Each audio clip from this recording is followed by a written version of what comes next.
Good morning, everyone. Thank you very much for joining this webinar, which is our third in a series of webinars from the project VALPRO Path. So if you'll allow me just for 1 minute, my name is Richard Lynch. I'm the project manager on the project VALPRO Path, and I'll share with you a brief overview of the project for those of you that are not familiar with it. And then we will go to our speakers.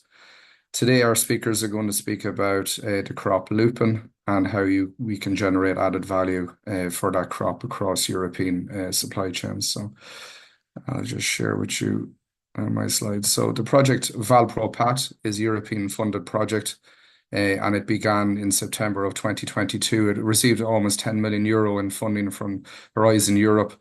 And the aim of the project is really, or the objective was to look at the protein crops that are being grown in Europe and see if we can generate high value business models for those to maintain the acreage of those protein crops across Europe.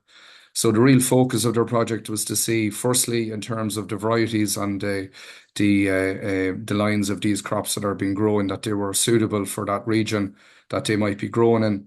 And then to look at then the market for those crops then beyond that. So whether it's for the animal feed sector or for the human food sector, to see if we can generate the highest value for those crops in return to maintain the acreage grown by the primary producers. So the crops which we focused on in the project were lupin, chickpea, faba bean, field pea and peanut. And we also focused on soybean to a small extent. And we really tried to address the core questions that the three key actors in the supply chain, or three key sections or sectors of the supply chain might have. So in terms of the primary producer or farmer, they might have questions around, is there a return on growing the crop and what is the most suitable crop for growing in their region? And then in terms of somebody that might process that into a food ingredient, they have questions in terms of, should they invest in a processing facility for this crop?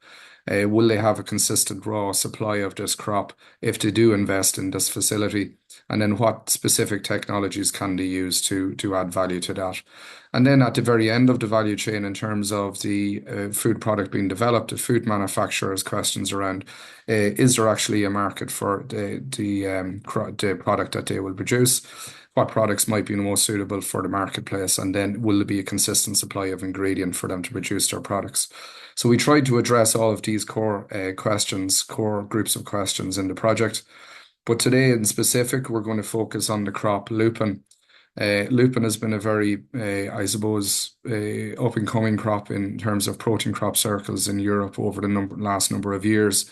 It had originally had a lot of concerns around its allergenicity, but that's been addressed through varietal breeding and so on. And our speakers will speak about this and how processing can remove some of those allergenicity concerns.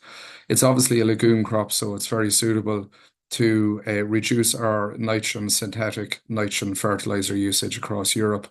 So it improves both soil fertility, but it also improves biodiversity as well in terms of its flowering pattern. And then it reduces our need for synthetic fertilizers, and it can act as a break crop also in cropping systems by breaking disease and weed cycles in monocrop systems. So in terms of the crop itself, I won't go into a lot of detail because obviously our speakers are more expert in this, but it's a very high protein crop and well in above 30% crude protein per unit of protein crop, and it's high in fiber also as well. But I suppose one of the main benefits of lupin is that it's very drought tolerant crop, so it's suitable for a lot of climates in Europe that might be prone to drought, as we've seen is more common in recent years. So I'm just going to, without further ado, pass over to our speakers today. Our first speaker is Mohammed Ahsan. He's going to speak, he's from Aarhus University. He's going to speak about the varietal trials that have been done on lupin across a number of the countries involved in the VALPRO Path project. Then he will pass over to his colleague, Milena Corredig. She's going to speak about processing trials and technologies and innovations that have been undertaken on lupin to see if we can add value to that. And then finally, we're very lucky to have the perspective of a lupin isolate producer based in both Western Australia and in Germany that's producing lupin isolate for a number of years. So it's great to hear their perspective on how the marketplace is orientated and how it's performing for that crop. So Mohammed, the floor is yours. And just to let people know that throughout the presentations, you can put questions in the Q&A box. And at the very end of all the presentations, we also will have a Q&A session where we address those questions. So Mohammed, over to you.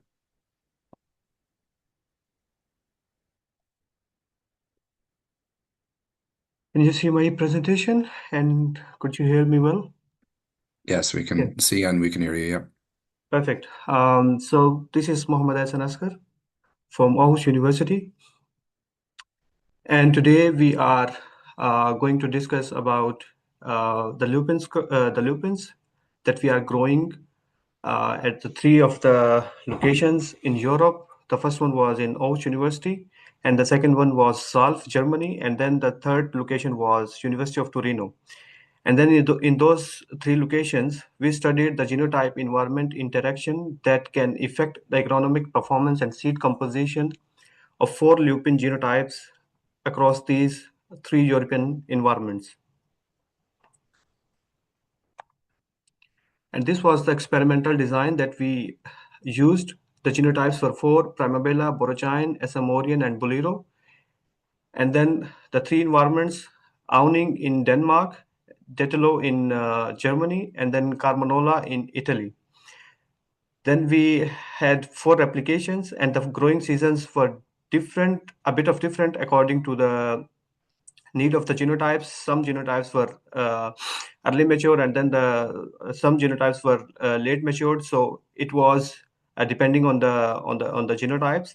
And then the assessments were agronomic performance and the seed compositional quality. And then in seed compositional quality, we analyzed proximate analysis in case of proteins, lipids, carbohydrates, and ash. And then for the seed sugars, along with sucrose, we analyzed the RFO family, the raffinose oligosaccharides, and then we also analyzed some of the alkaloids. That is a kind of class of the alkaloids, that is lupinin, hydroxylupinin, and then spertin and augustofolin.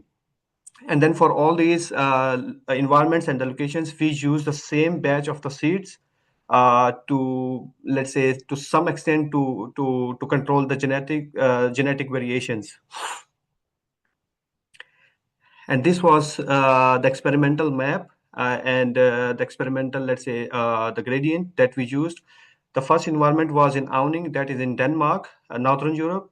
And then the second environment was in Ditlo, that was in Germany. And then the third environment was in Italy, that is, let's say, the south gradient. So it was a um, kind of different gradient that we use for these three environments to compare the effects of the environment on agronomic performance of the lupins, and then at the same time the seed compositional quality as well. And these are the observations or the field visuals from these three locations.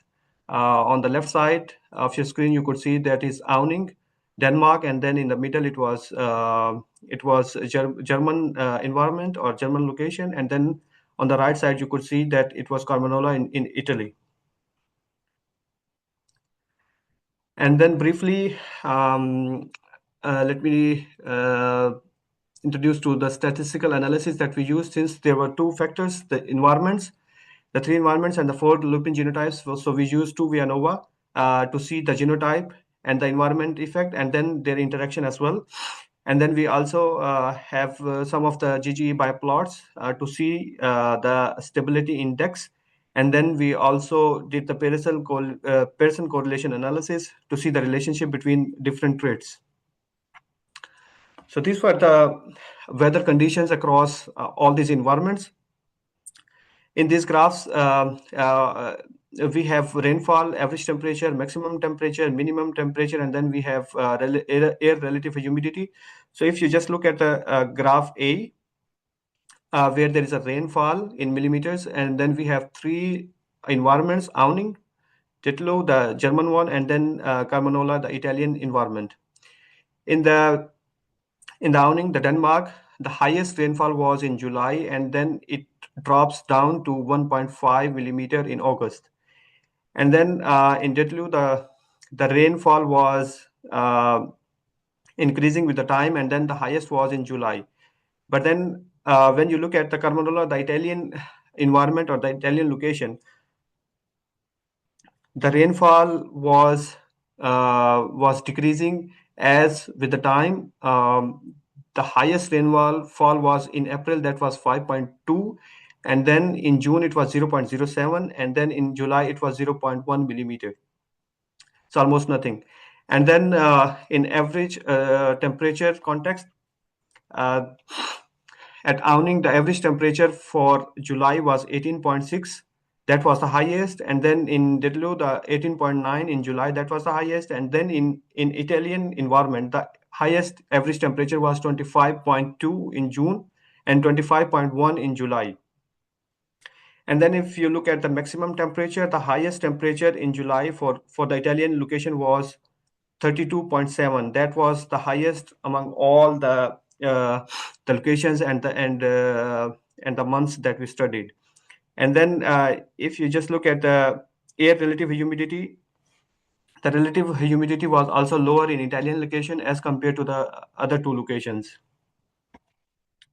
So it means that the highest the Italian location or the Italian environment showed some of the kind of heat stress for the lupins, and you will see the results. And this heat kind of conditions for the heat stress was reflected in the results as well.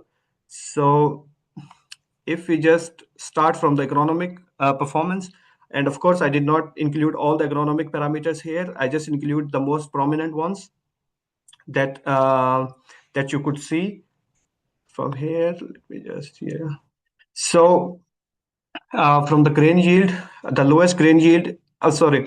I think I should explain the graph first. So for this graph for the grain yield, this is a Primavera, Boragine, Assamorian, and Bolero. These are the 4 cultivars or the 4 genotypes of lupin. And for each genotype, you have 3 locations or the 3 environments. The first one is with Awning. The second one is with the Detlo, the German environment, and the third column is for Carmanola, the Italian environment.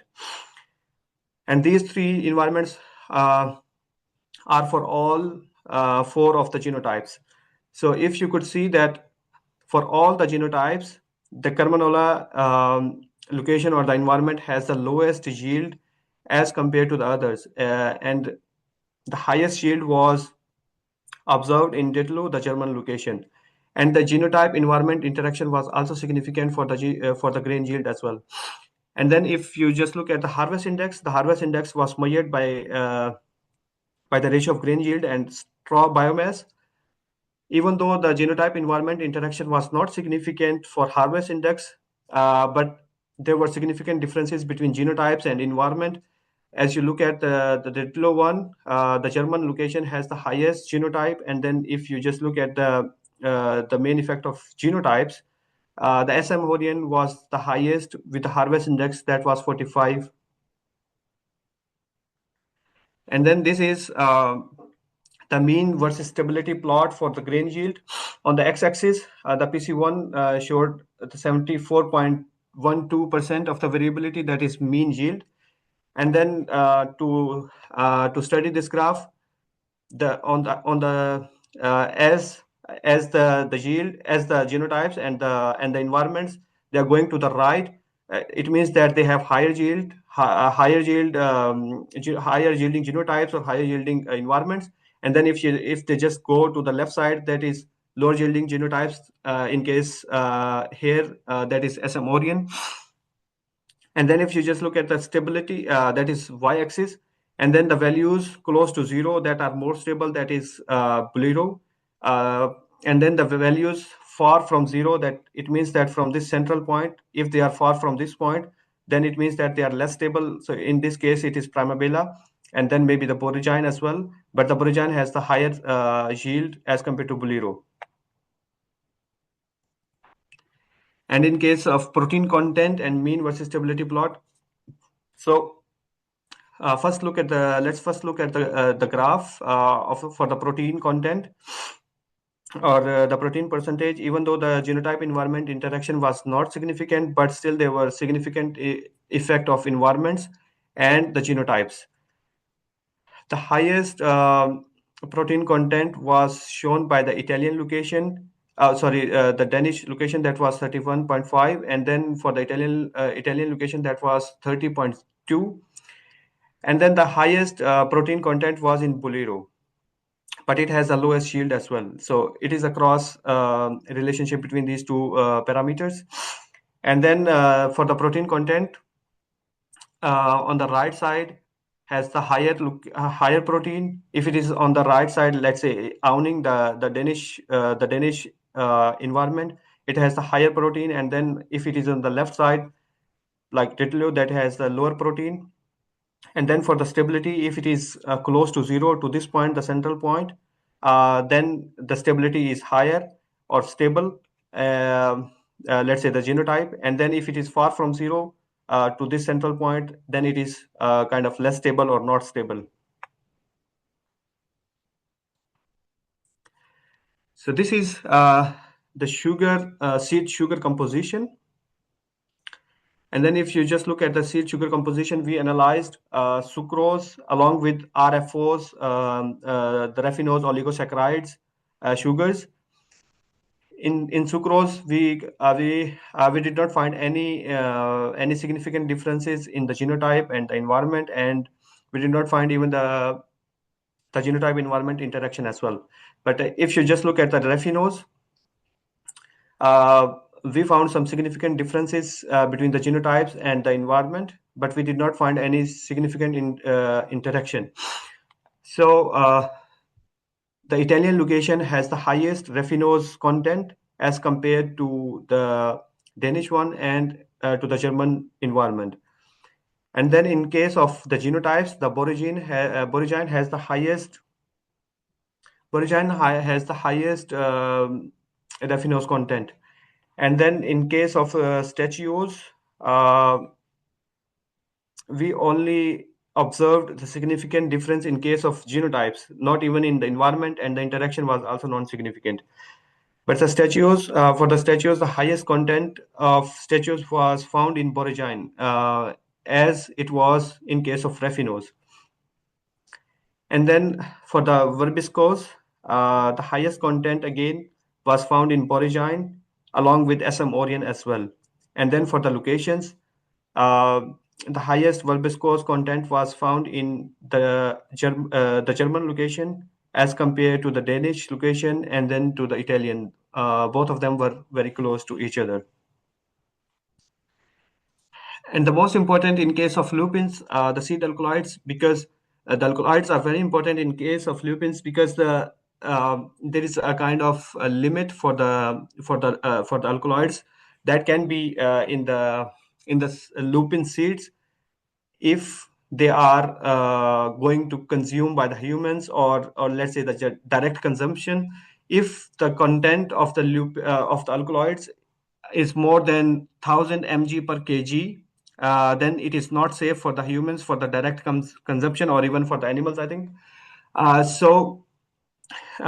In this case, if the content of alkaloids are more than 1000 mg per kg, then they need to be processed or ultra processed. I think for this, Milena is the one who can talk about more. But I'm just going to tell you about the trend that we observed in seed alkaloids. What we observed in seed, or actually we analyzed 4 of the seed alkaloids: lupinin, hydroxylupinin, and then augustofolin, and then the spartine. And then for all these alkaloids, we observed the same trend. As you can see that there was a significant of genotype and environment, and then the significant interaction was also found for all of the 4 categories of alkaloids. And then one of the most common trend was also that the alkaloids were higher in case of Italian location as compared to the German location and then to the Danish location as well. So if you just look at this graph, lupinin, and then the highest lupinin content was in Carmanola, and then the highest content of alkaloids were also in carbanola for hydroxylupinine, and then the same trend is followed by augustofolin and spartine. And then another interesting thing that we found here for the seed alkaloid is that when you compare the genotypes, the lowest alkaloid levels were found in SM Orion. As you can see from this graph, the lupinin, uh, the SM Orion has the lowest lupinin content, or or the alkaloids in their seeds. And then in this case, again the SM Orion is the lowest one. And then in augustofolin, the SM Orion is the lowest, has the lowest seed alkaloids in their seeds. And then the same kind of trend was also followed by the spartine content in case of SM Orion.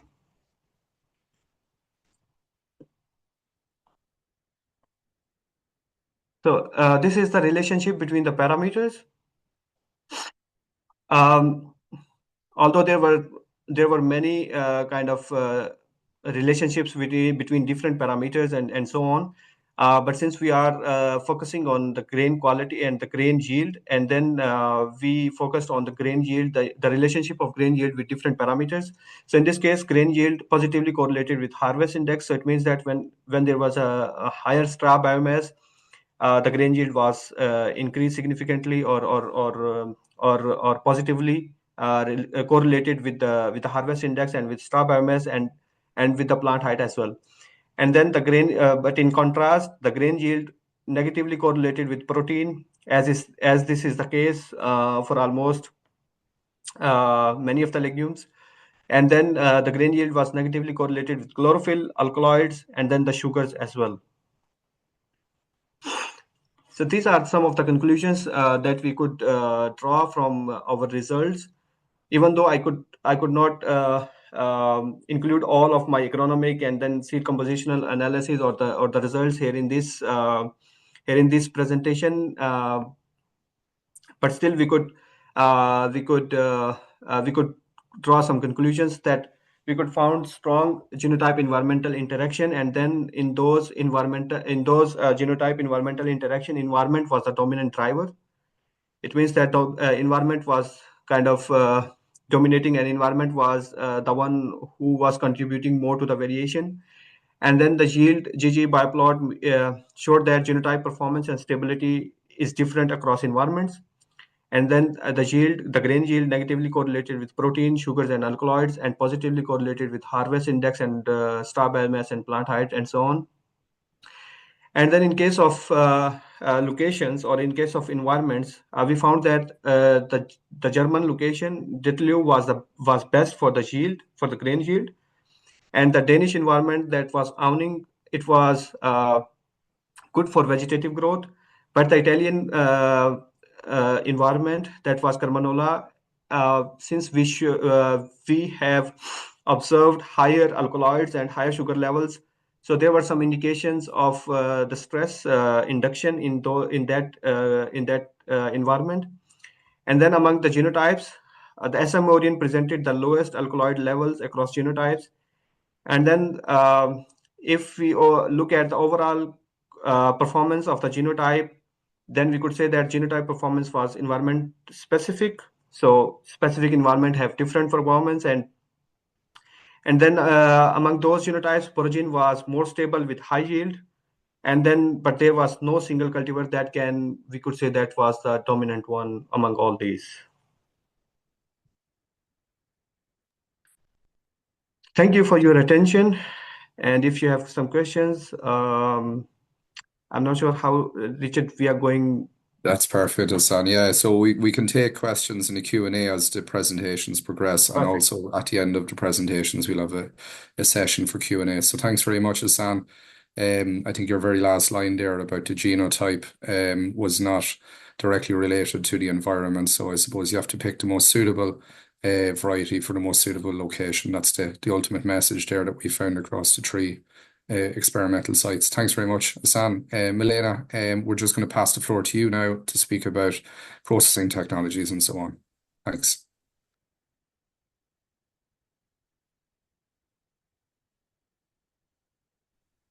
Okay, first of all, let me just make sure that you can see my presentation. We can see it just needs to be in presentation mode. Yeah, I know. It's my computer is not responding very well. Okay, here you go. Thank you very much for obviously this invitation to talk about one of my favorite crops, lupin. And it's a good segue from what my colleague Ahsan has been discussing, because as you can see in the prior experiments, we actually used one basically genetic trait or genetic system for three different locations, just to try to eliminate at least one parameter from the picture. But there is a lot to look at when you're trying to add value to a crop, and especially a crop like lupin, which traditionally has been very much used for animal feed, and now we want to go to food. I want to start setting the stage into why do we need to diversify protein. We could really expand the soybean production, as soybean have been used for many, many years. The consumers are liking them. And at the end, we also know how to process them. But clearly, we need to diversify, and for various reasons, including biodiversity, and also to give consumers different types of crops. And perhaps the most important thing that Ahsan already has talked about is the fact that legumes regenerate soil, and so they are a key to having a healthier environment. But how do we do this, and how do we maximize the opportunities into growth of the crops? So our project, the VALPRO project, was really focused on evaluating where to grow what and for what end use. And I think that what Ahsan just showed about different, how one single crop could be performing differently in different places is also quite important, because sometimes you may want something that has high protein, and sometimes you may want something that has high sugars. So that's something to look at as well. So Ahsan already showed you what we can do in the field.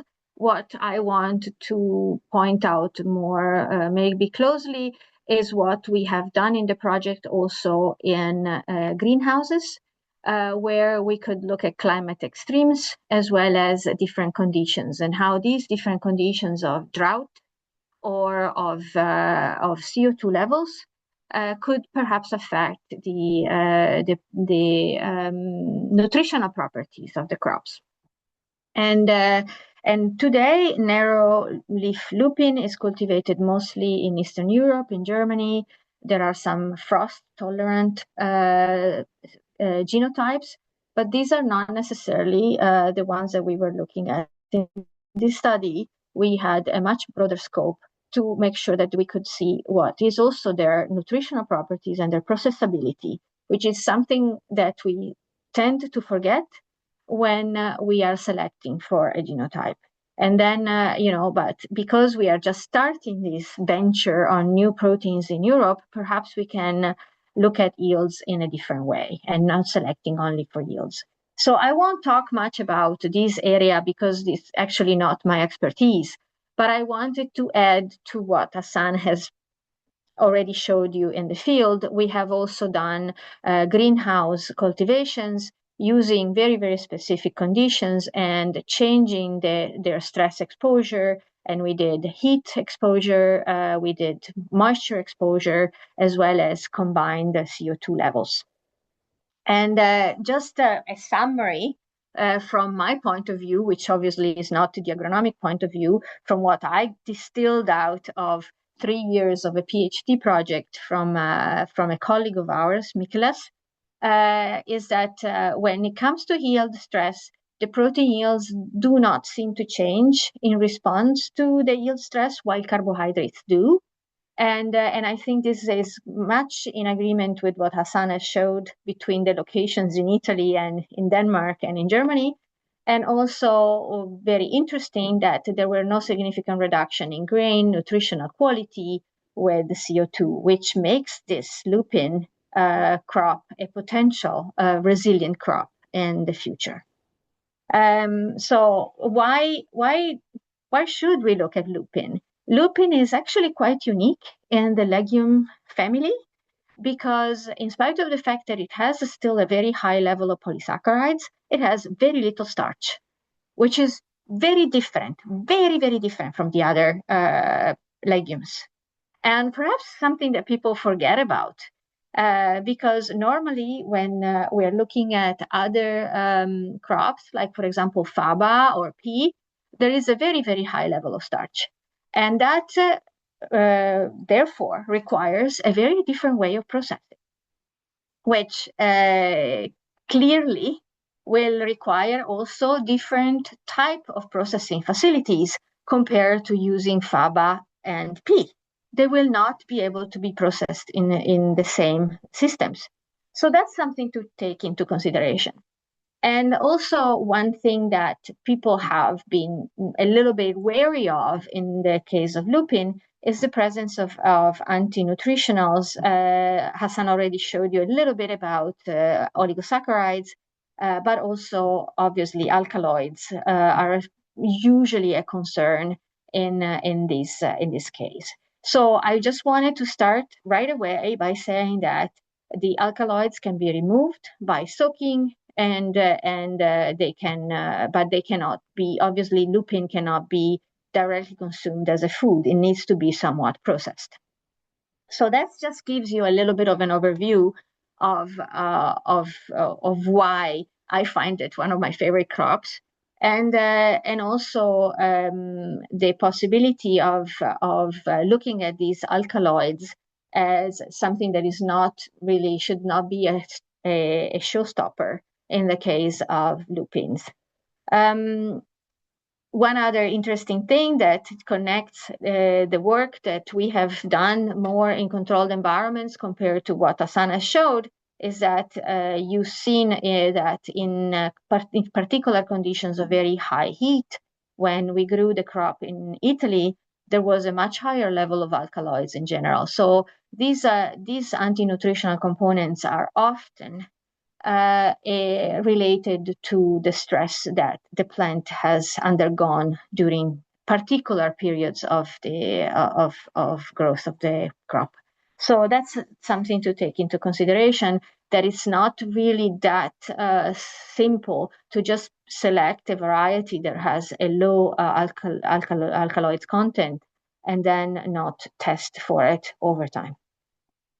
So we have then published some results already. We started at the beginning of the project to look at compositional attributes of different varieties.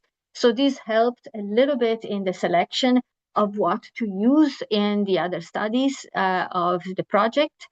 And maybe this already hit the first, a little bit the first problem into a project where you're looking at multidisciplinary collaborations, where we had very few seeds and we could study very few seeds. But then when we came to selecting the varieties, at the end, the ones that we thought were the best could not be used by Ahsan and his colleagues because it just was not enough in the market. So it was not possible to actually use them in the field, even if they were already at a high enough TRL that we could test them in the lab. But I think that the most important thing here is is the fact that in this project we really highlighted how it is important to select not only for yield but also for nutritional features, for robustness, and for their processing performance. So here are some of the visuals of the type of seeds that we looked at, and all the different varieties. And of course, we looked at the composition, the protein, the alkaloids, and everything else. And so I'm just going to give you an overview of the results of looking at all these different varieties, which were more than 30 at the beginning, and then we lowered them down to about 4 in the field. This is a good fast screening method to look at different protein types in the and you can do this by HPLC, where you can determine the differences between the different proteins. When we measure the protein in the field, we just look at protein. We don't look at which kind. And I think that it is quite important to have an understanding of how these could change between different varieties. And as you can see here, actually, there is a little bit of a change in the amount of the globulin versus the albumin in the seed. But actually, most of them had a very similar ratio between the different globulins that are present in the seed. And this is quite important because it will be linked to their yield when we are actually isolating the proteins. So again, you need to look at the possibility of having crops that will give you also a high yield when you're extracting the protein in a process. What instead could be quite interesting is to look at the difference in their albumin ratio, which these are the protein that are not storage protein for lupin, and these albumins will be a symptom also of stress of the plant, because they are also somewhat considered anti-nutritionals, but not really necessary. But they are definitely not storage proteins, and therefore they could change a little bit more in the different variety. These albumins are a side stream to some extent of the current isolation, and therefore a high level of these proteins compared to the globulins could be quite important in determining their potential for processing. In terms of amino acid content, all the different varieties did not show that big of a difference between them. And as usual, these proteins are quite high in leucine, but very low in methionine. But this is very known about legumes. Another interesting aspect is that if you were doing the purification of the isolate, the values of leucine and isoleucine are still very similar. So I think that reflects the fact that most of these proteins that are present in the lupin are actually globulin storage proteins. Why is this important in terms of the composition of the protein? Because the different globulins and in legumins, they have a different temperature of denaturation. As you can see in this graph, this is a DSC curve. You can see that you have two denaturation temperatures, one starting quite early, around 80 degrees, and the second one almost around 95 degrees. What does that mean is that if you are changing the ratio of these proteins in your seed, they will have a very different gelation point during a heat treatment. And that could have implications in how you process them in beverages and in other type of products where you don't or you want aggregation. So when you extract lupin proteins from lupin flower, you can go through a set of processes which are quite simple in terms relatively to other processes in food and ingredient manufacturing. You're starting with an extraction with water. Sometimes it's a one step or a two steps, depending on what you want to extract. You do an alkalinization, and then after that, you either use acid precipitation, and this gives you very high yields, and all of the protein will precipitate, all the globular protein will precipitate, and you then spray dry them. Or you use membrane filtration. Membrane filtration is a much more gentle method, and it will also allow you to retain more of the protein, including the albumins in your system. So making a less less of a byproduct. So to some extent, it's probably a more sustainable process, in spite of the fact that, of course, it would have to be quantified depending on how much water and how much cleaning and stuff you do with the membranes. There is also another potential method that could be used for lupin flour, for preparing lupin proteins, which is dry fractionation. However, if you remember what I said about the fact that lupin does not have starch, that will be very different kind of dry fractionation compared to the dry fractionation that is normally used for the other legume proteins. So definitely lupin would have to its own kind of process. Just to jump in real briefly, Milena, just to say we've just 2 more minutes left. Yeah. Just before we move to the next speaker. Thanks. Yes. So this is the biggest difference in the protein composition is the albumins, and as I said before, these are considered side streams to some extent, but maybe more work needs to be done in this area because they are also quite good as functional ingredients. And so I wanted to show you this because this is our 2022 varieties, and as you can see, there is a very huge range of compositions in these albumins. And then with this, I think I end my presentation. I hope that I gave you an overview of how processability is as important as resilience and yield. And so we need to take all of these parameters into consideration, especially when we have the opportunity to grow a new crop. That's great. Thank you very much, Milena. So our next speaker is Peter Downey. He's a representative from the company Wide Open Agriculture that specializes in lupin isolate production. And Peter, I'm not going to take too much time because we're running a bit tight. So if you want to share your screen now, I'll give you the floor.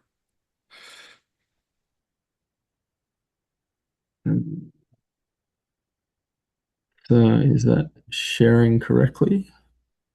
It is. We just need, if you can get it into presentation. Yeah. But yeah, perfect. We can hear you. Thanks.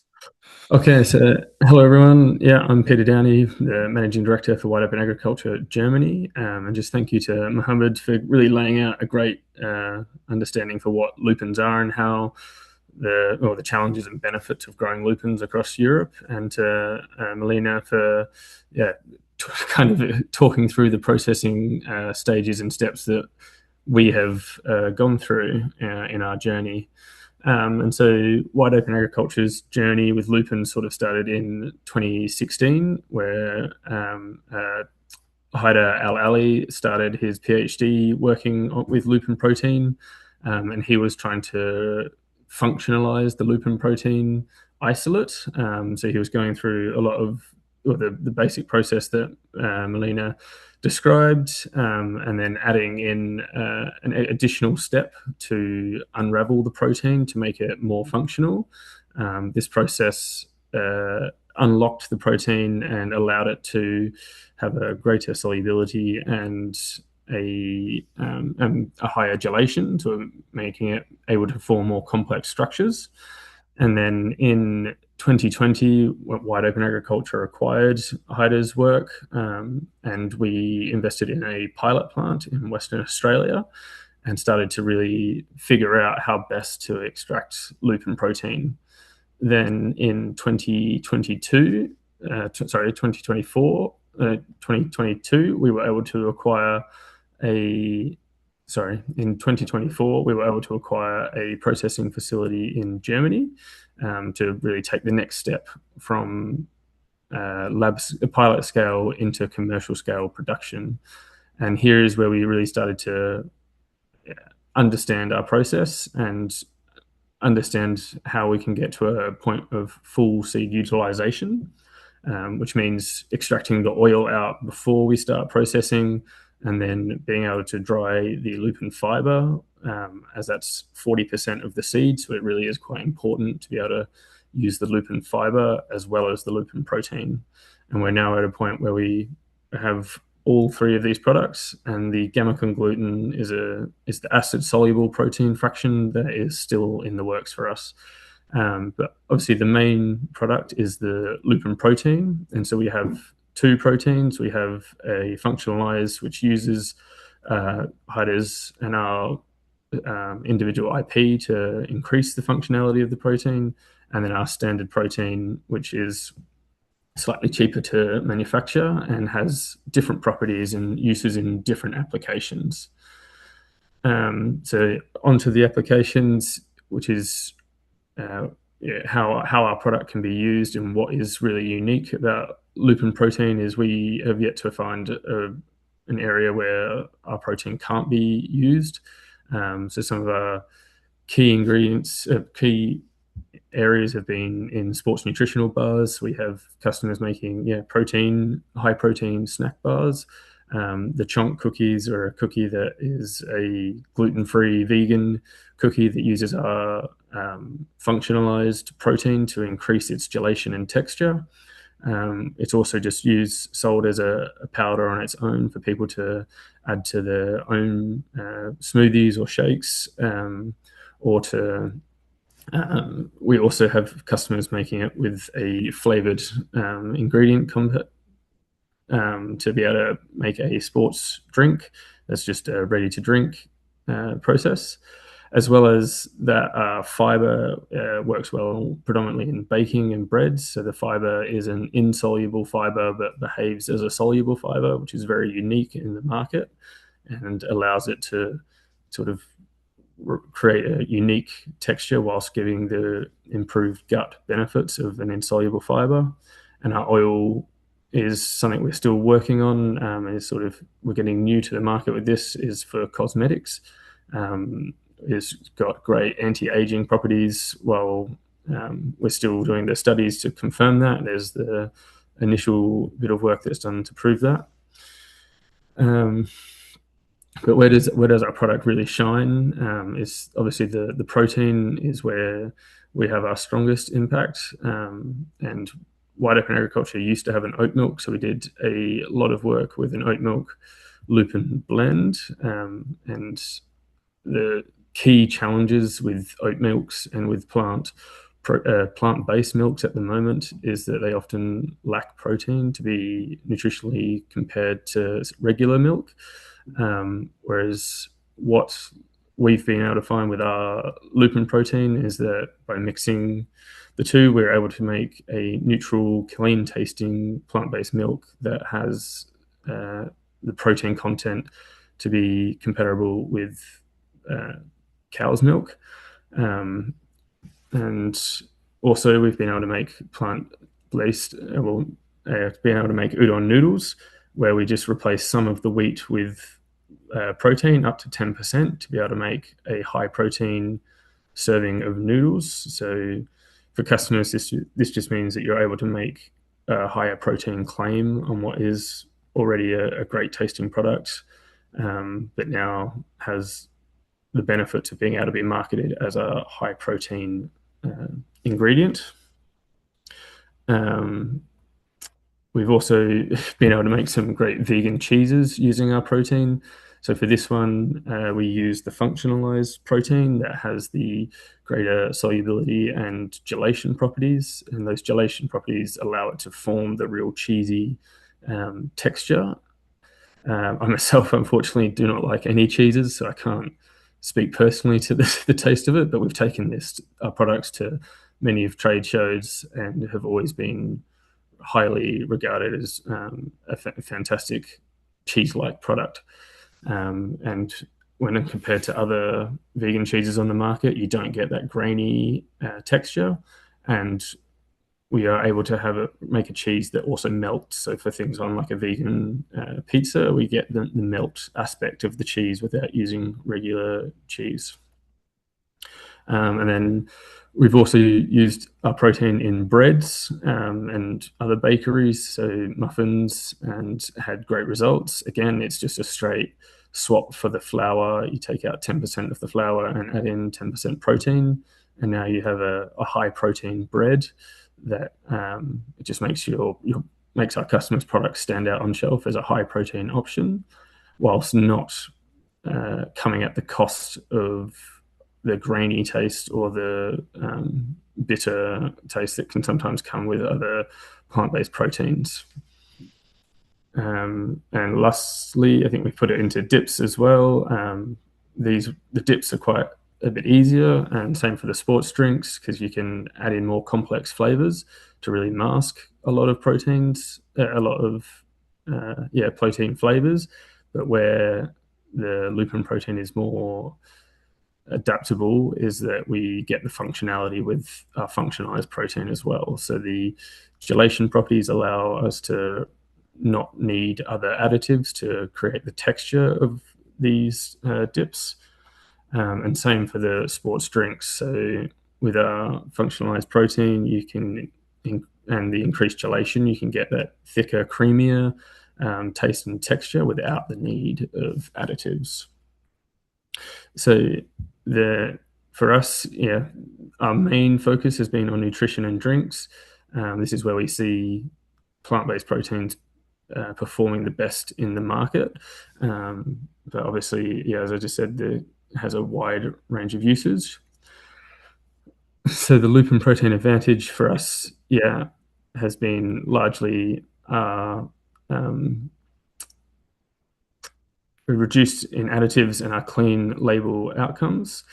So we're able to work closely with partners for rapid integration into products. So you can remove other ingredients whilst increasing your protein content of your products by using so here you can see cost reduction from removal of gums, sweeteners, and gels means that you can stay cost competitive whilst using our protein that is at a higher price point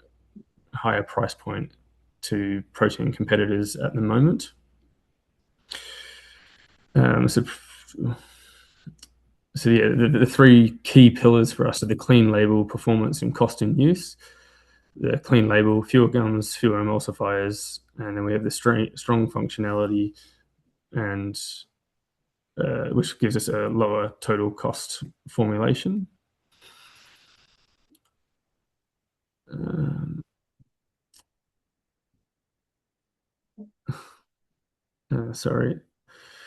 So more protein than other plant-based protein crops. Where so as Milena was saying, we have so the lupin protein also has a complete amino acid profile, which is rich in arginine. So arginine is great for muscle development and sports recovery, which is what gives us these three pillars here for the blood pressure, for heart health, and diabetes. We're keen to not over claim at the moment. We're still doing a lot of these studies to prove that lupin protein can have great impact on these three issues.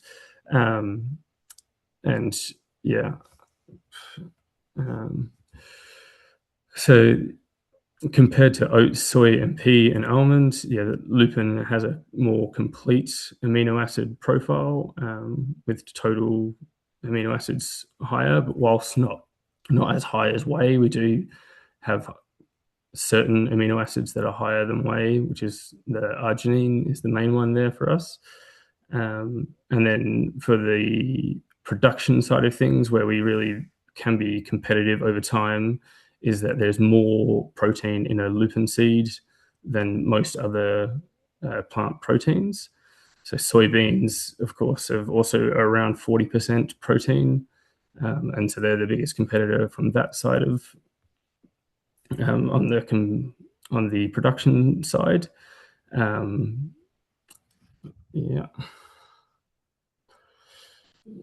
So for us, in our production facility, it's really vital that we use high quality inputs. So the Australian sweet lupins is what we've largely been using, but the European lupins have also been successful. And the key there is around the alkaloids. So we do have a process in our production facility for removing the alkaloids, which allows us to use the European lupins. But the Australian lupins are naturally lower in alkaloids, making it a lot easier to process with them.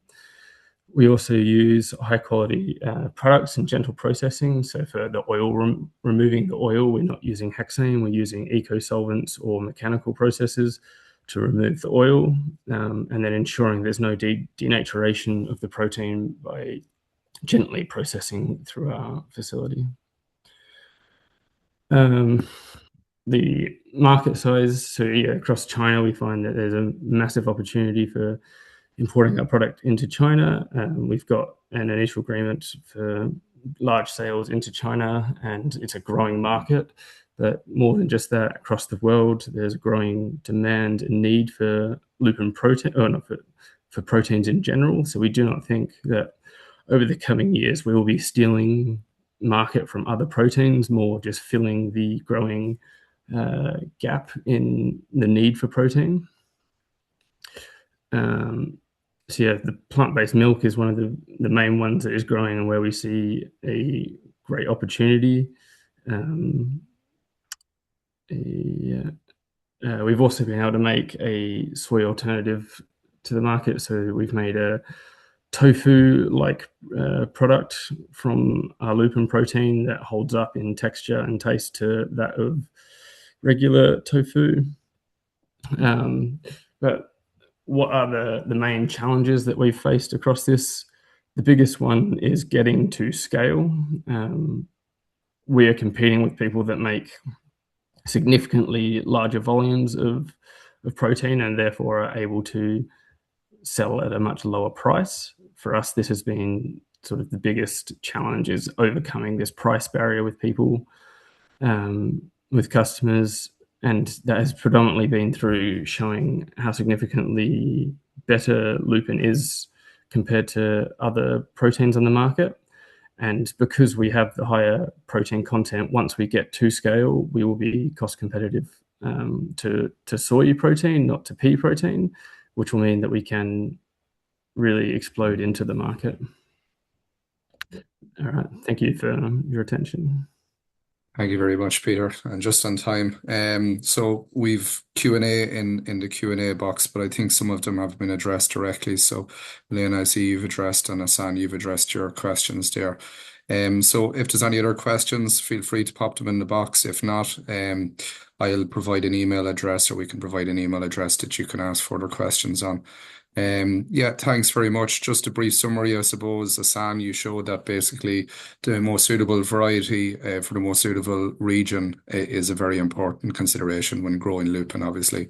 And we can see that southern regions, obviously, that are more prone to drought might have higher alkaloid levels, so there needs to be a little bit more research around that. Milena, less intensive processing technologies and techniques to try and make this a competitive type of process for food ingredient production is important to consider in terms of the processing element. And then Peter, we can see that obviously in order for there's plenty of applications and opportunities for lupin, but because it's a novel crop and novel industry, there's a big and greater need for investment and research and growing this sector across Europe, because it's really grown as a novel crop in pockets of Europe at the moment. So we need processing technologies that are very low in terms of the economic investment for now to try and grow that sector and compete with those mainstream proteins that are out there. Just without further, before we finish, I'd like to also mention to all our attendees that we will have a final conference. And if you just allow me 1 second, I'll share my screen.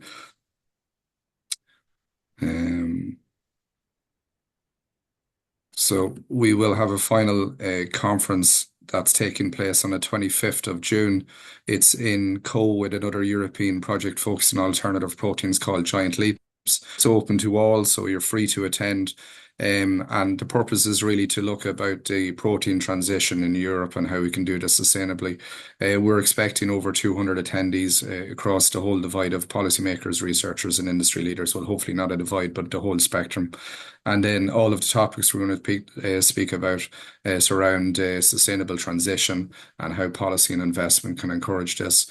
So if you'd like to register for the event in advance, which is mandatory, obviously, so we know who's attending, please visit our website, valpropath.eu, and you'll see a link there or a tab for the final conference. So thank you very much again to all our presenters, Mohammed, Milena, and to Peter.